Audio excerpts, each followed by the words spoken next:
Ole Miss takes on the Florida Gators with their playoff run intact. Let's bring in the Rebel legend, Bill Flowers, to talk about it.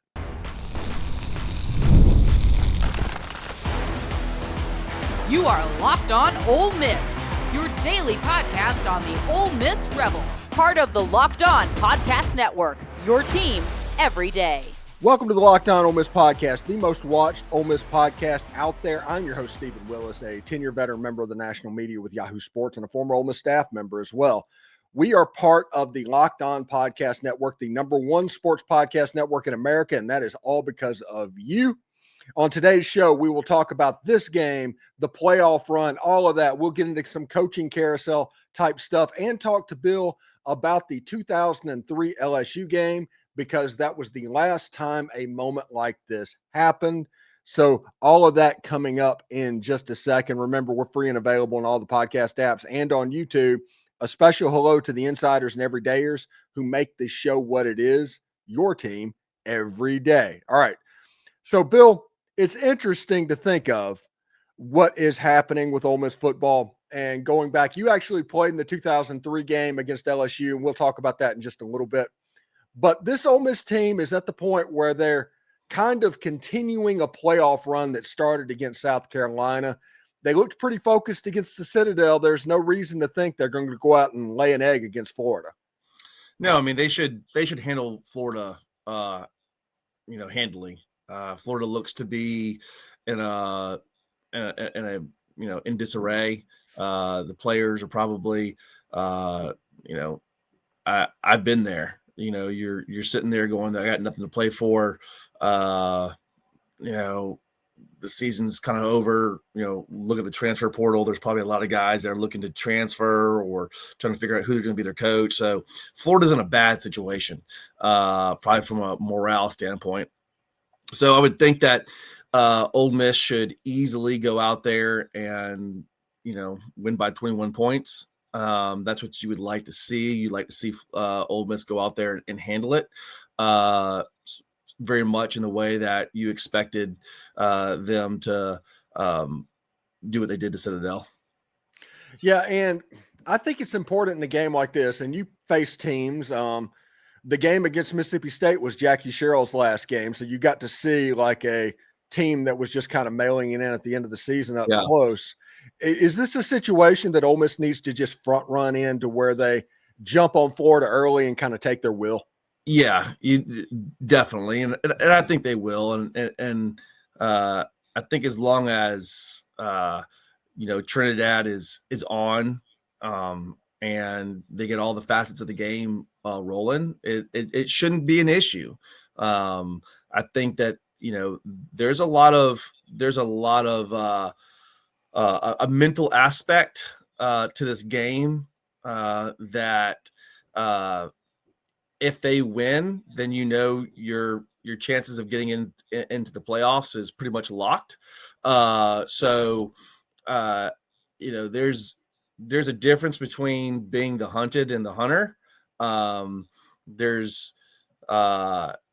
People don't really understand the mentality that goes into, hey, there's 100% expectation for you to win this game.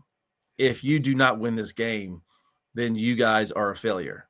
When you put that on a team that might not be as mature as they need to be, it can really affect them. And it's sort of like you just choke. So this is Kiffin's 3-foot putt. And if Ole Miss can't take the 3-foot putt and put it in, then that's a scary situation. And nobody expects this to be a very difficult 3-foot putt. But it is. I mean, it's Florida, it's relatively a flat lie. It's not bumpy at all. I mean, it's just a straight shot. Just straight shot. So that's the analogy that I'm kind of using, is this is just a 3-foot putt every day, just easy. Anything when you start getting into your head, that's when problems start. So it shouldn't get there. So other than the coaching carousel stuff, which we're going to talk about in either the second or third segment, I hadn't figured out quite yet, even though we're recording the show. What do you think the main storylines in this game is going to be? Ole Miss in the playoff is obviously one. The coaching carousel is one. Is it Trinidad having the opportunity to just cement a legacy to not since Archie Manning has somebody kicked down a door for Ole Miss when Archie was the last quarterback that got Ole Miss to the Sugar Bowl? If Trinidad gets Ole Miss to the playoffs, that's a pretty big deal. Yeah, I personally think it's more of a storyline for Kiffin. This is his 3-foot putt. Again, we had our first road win against the SEC team ranked in 6 years this year, which was a little shocking when people realize that. You didn't make the playoffs last year when you should have. Yes, you were down one key player, which is your running back. And nobody thinks that the talent's not there this year. We have everything we need. So to get Ole Miss to win this game solidifies Kiffin as the kind of coach that everybody is projecting him to be and saying that he is. So when you're sitting there with that 3-foot putt to win, to get in the championship, to get in the playoffs, to solidify your legacy, I feel like this game's a little bit more about that. I think as time goes on, when you're playing Mississippi State, that's where you're going to get a little bit more of the Trinidad kind of solidifying himself into what you're talking about. This game should not even be close. I think the State game is going to be extremely difficult. That's going to be a tight game. That's going to be a real tight game. You're going to have a team that is playing everybody extremely tough. And so after the Florida game, that's when Trinidad, how could you not? Listen, the story of Trinidad is the Cinderella story. Everybody's pulling for him. The kid he's never been the guy. His road has been difficult. It wasn't flashy. He's won a national championship in D2, came to Ole Miss. People saw the talent. He got his opportunity, and he never let go. And how can you not pull for somebody like that? He seems like a great kid. And I think he's already done enough to solidify himself as someone that when you think about Ole Miss quarterbacks, you think about that, like he's done enough to just say, hey, when you think about Trinidad Chambliss, you're going to have a warm spot in your heart for him in the Ole Miss family. He's going to win this game against Florida. Then you're going to go against State, and then that game on is going to project him into is he one of the all-time greats for Ole Miss? And I think that he's got all the talent. When he's on, he's on. Yeah. When he gets in his head, that's when things don't go great. Great and beloved, that's two different categories to me. I view beloved like Stuart Patridge in 97, the 2-point conversion against Mississippi State at the end. If just getting in the playoffs, Trinidad becomes the most beloved quarterback in Ole Miss history. What Trinidad does in the playoffs, that's what you're talking about. Yes. Yeah. So this game, not so much. It's an expectation. It's a 3-foot putt. Come on, y'all can do it. State, it's gonna be a lot. You're going to have to play your way into greatness from here on out. Yeah, and when we come back, we will talk a little bit about the playoffs and if Ole Miss slips up, which would be the better game to slip up on. We'll talk about that next with Bill Flowers on the Locked On Ole Miss podcast. When the opening whistle blows on a new repair, get your crew moving forward with Supply House. Order today and see parts on your doorstep tomorrow. Over 280,000 plumbing, HVAC, and electrical items from the most trusted brands in the whole business. Their real-time inventory and honest lead times help keep you from punting projects, while their industry-leading customer service always has your blind side covered. If you need parts fast for a project, they have next-day delivery. Talk about a game changer there. The Part Finder tools and 3D schematics can save you hours on jobs where every detail matters. Their TradeMaster perks like priority shipping and dedicated support make the whole process smoother. So join for free today the TradeMaster program and score some serious perks like priority shipping, lower prices, and dedicated support lines. So visit supplyhouse.com to sign up for free and use the promo code SHCollege5. That's all one word, SHCollege5 for 5% off your first order. That's supplyhouse.com. Real people, real service. And do us a favor, like, subscribe, and comment on this video. Subscribe to the podcast on whichever audio podcast you're listening to and give it a 5-star review. It costs absolutely nothing, but it helps keep all of this free. Locked On is getting ready to change the game yet again, all in the name of having fun following your team. It's coming in December. And thank you for making Locked On Ole Miss your first listen of the day. And thank you for making Locked On the #1 sports podcast out there. Really cool stuff. So, one thing, Bill, I think it actually would be worse for Ole Miss to lose to Florida than to Mississippi State. I think you can survive a Mississippi State loss. I don't know if you can survive a Florida loss. No, well, they're not going to lose to Florida. Yeah, they're not. But we get paid to speculate. Let's speculate. But if they lose to Florida, your 3-foot putt becomes a 12 to 15-foot putt with some terrain. Look at Auburn, Alabama. Last year, Auburn should have won that game. And that was the Gravedigger, right? The Gravedigger. Yeah, the last play of the game, the Auburn's backer just sat there with his thumb up his butt, and should have blitzed. Last play of the game, they threw the touchdown. So look at Michigan, Ohio State. I mean, these are games where Michigan should never beat Ohio State, and they just do. Auburn, same thing. If Michigan has a bad season and beats Ohio State at the end of the season, their game is transformed. If Hugh Freeze beat Alabama last year, he's still there. It's not happening. He didn't get fired this year. So that's where these rivalry games come in, where everything goes out the door.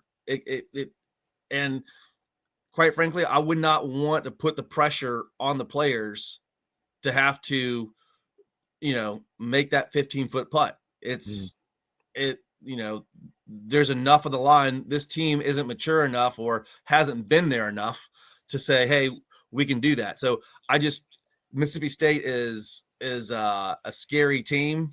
You talk about heartbreakers. They've gotten their hearts broken enough to where if they could win that one last game, it would make all that well. Yeah, and you talked about it last week, to where if for some reason Ole Miss lost to Florida or lost to Mississippi State and didn't make the playoffs, Lane Kiffin over the last 2 years would have oversaw the 2 biggest chokes in Ole Miss history. Yeah. So that's why I'm saying that this is a 3-foot putt that he's got to make, and if he doesn't, that's going to, whether fair or not, this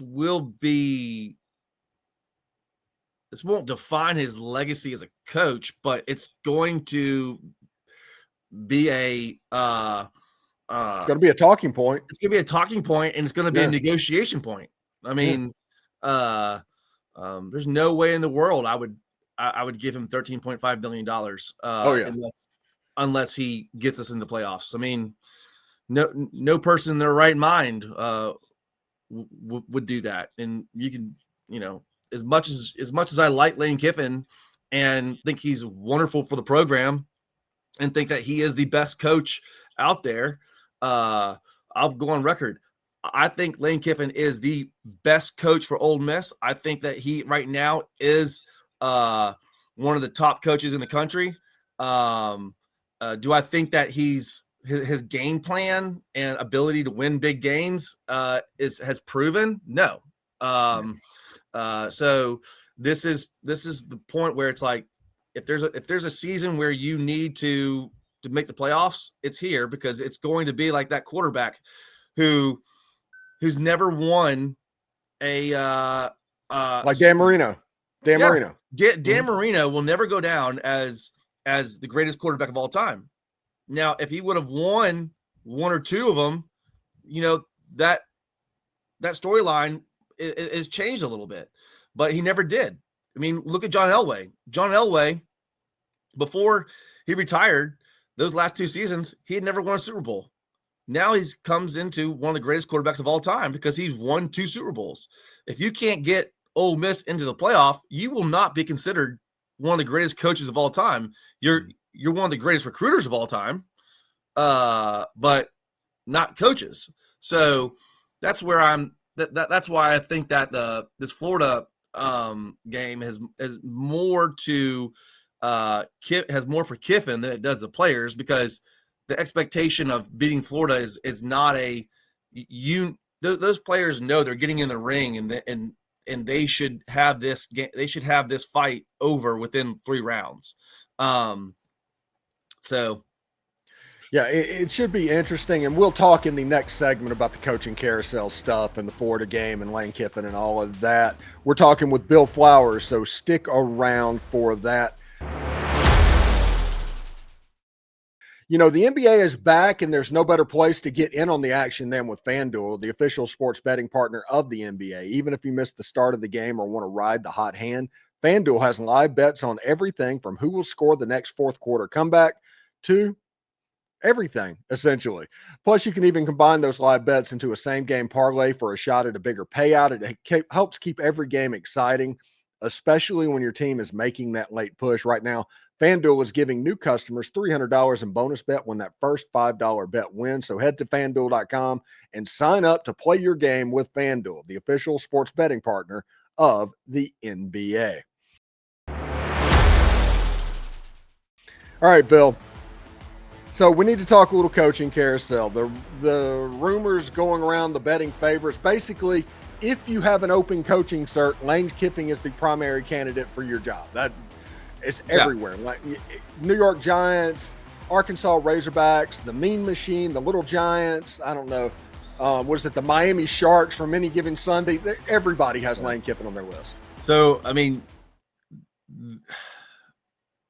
the Giants seem like a really cool opportunity. If you look at the Giants, they've put millions and millions and millions into their defense.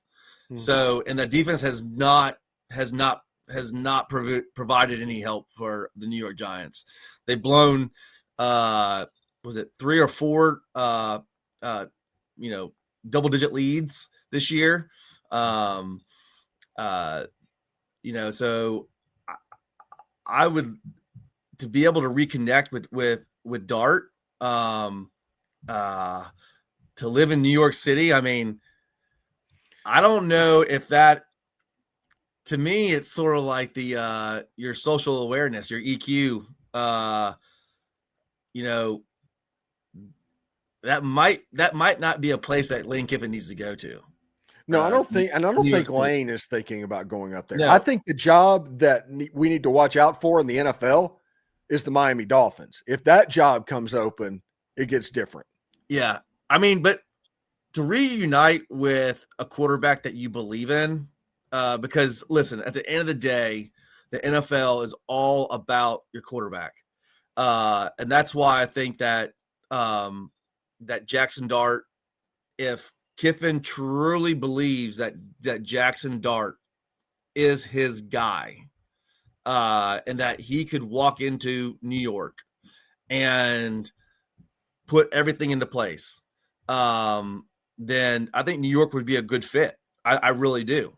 Now, to have Tua, I mean, Tua is the quarterback that you that you recruited. I mean, this is the guy that fits your offense. So I definitely agree that Miami Dolphins would be an extremely I mean, it's Florida. He loves the warm weather. He would be on the water all the time. I agree. But if the Miami job doesn't come open, obviously the Giants is, is this something that you want to, sink your teeth into? But again, his family's in Oxford. It's always, when in investing and, looking at jobs, the question you have to ask yourself is can I pass this up? There'll always be another opportunity, but can I pass this up? And if you don't feel like you can pass this up, then you make that decision. But there will be other opportunities that come your way. If he does not make the playoffs, that all this goes out the door. I don't think anybody's going to look at him and go, all right, this is the guy that we bet the ranch on. But Bill, are you sure? Are you sure about that? Because Florida might just say, well, that's Ole Miss. We're Florida. No, I do, but I'm from an NFL standpoint. Oh. I don't think if I'm an owner of a team and I know that what's going to separate my team from the others is the ability to coach my team, to get my quarterback where they need to be, to game management, gameplay, all the little things. I mean, coaching has a lot to do with it. But the quarterback is what you have to surround your you are staking your career around your quarterback 100%. That's what the NFL is. When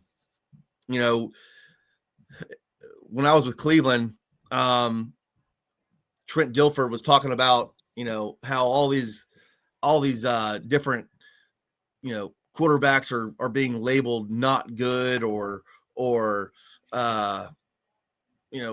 where do they lie in the pecking order? And the coaches and Trent were talking about it, and they said, listen, there's 3 or 4 quarterbacks in the NFL that you can put on any team and they give you a chance to go to the Super Bowl. Maybe 4, but probably 3. Then you have your next layer of quarterbacks, which is probably about 10, where you put the right quarterback in the right situation with good defense, good offense, the good game managers. The Trent Dilfer. Yeah, and they will but they will get you to the Super Bowl. They potentially can get you to a Super Bowl. So you got about 8 to 10 of those guys. And then you have everyone else who are game managers and backups. And so if Kiffin could line himself up and feels like Jackson Dart could be the guy that he surrounded himself with, then New York is a really cool opportunity. But again, he's got his family in Oxford. It's that question, can I pass it up? There will be other opportunities. If he beats Florida, there will be tons of other opportunities. If he doesn't get in the playoffs, I don't think so. I don't think there will be as many opportunities that he has this year right now as we speak. It will be diluted. So obviously Miami Dolphins, if that came open, yes, 100%. That would fit him well. I think the Giants would fit him well. In college, I think LSU would be a great spot for him. I mean, it's how can you screw up LSU? But people do. Mm-hmm. Florida, listen, I don't think Florida's that good of a job. You have Urban Meyer. who Steve Spurrier. Well, you have Urban Meyer and Steve Spurrier. Those two. That's it. When I grew up in Miami, Florida, I left Miami when I was 11, and I was a huge Seminoles fan.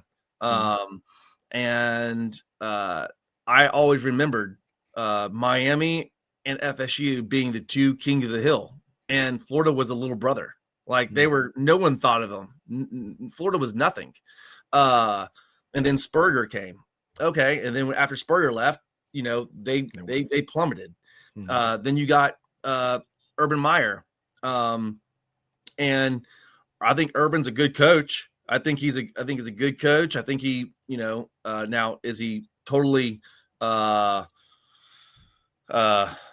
there from a, I don't know, but I don't think Florida is as you can win at Ole Miss just as easily as you can at Florida. In today's world where you're able to pull players because of the NIL and transfer portals. All right. Before we get out of here and we let you go, let's talk about the last time that Ole Miss had a game like this was in 2003 against LSU. You obviously played in that game. What was it like leading up to the game? What was going through your head and that stuff? Yeah. Well, again, I would not put the Florida game at the level of but it's still get into the playoffs, get into the playoffs. Yeah. But when you get into those situations, I think more of the if for any reason we don't beat Florida, then the Mississippi State game becomes that. But when you play these types of games, the players know exactly what's on the line. The players aren't the ones that are going to you're worried about. It's they're going to get in the ring and they're going to get punched in the mouth and they're going to do exactly what they need to do. The higher the intensity, the higher the pressure. Good teams thrive on that. So it's not like getting on a high wire act and a high wire and looking down and getting all nervous. The only time that those happen is when you're the receiver and the ball's in the air and there's nobody around you within 30 feet and you're like, I better catch this ball. Or the quarterback's sitting with the receiver crossing the field and there's nobody around him with 20 yards and they throw the ball on the ground. When you start thinking, that's when problems happen.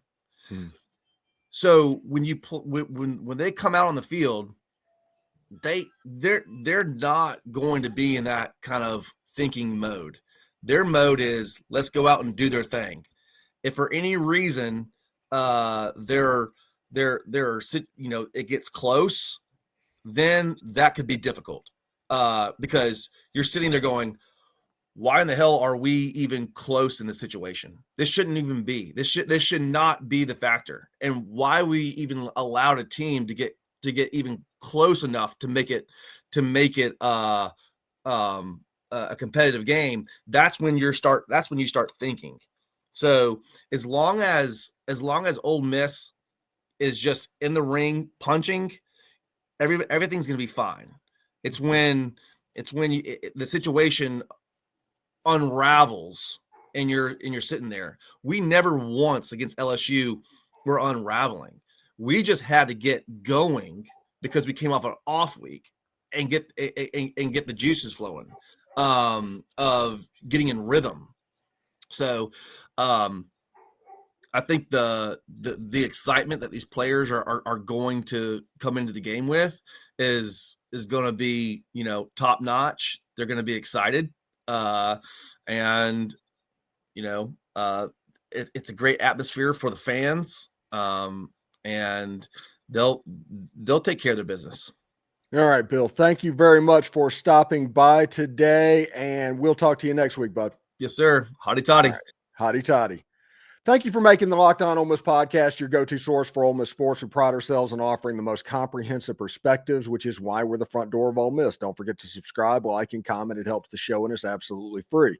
Your support means the world to us. Thank you for making Locked On Ole Miss your first listen today. For your second listen, check out Locked On SEC. Chris Gordy breaks down the best conference in college sports, from the rivalries to the championship and every game in between.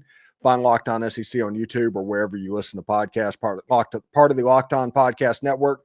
Your team every day. Hotty toddy. And remember, analytics is just the old English word that means bad football. We will see you tomorrow.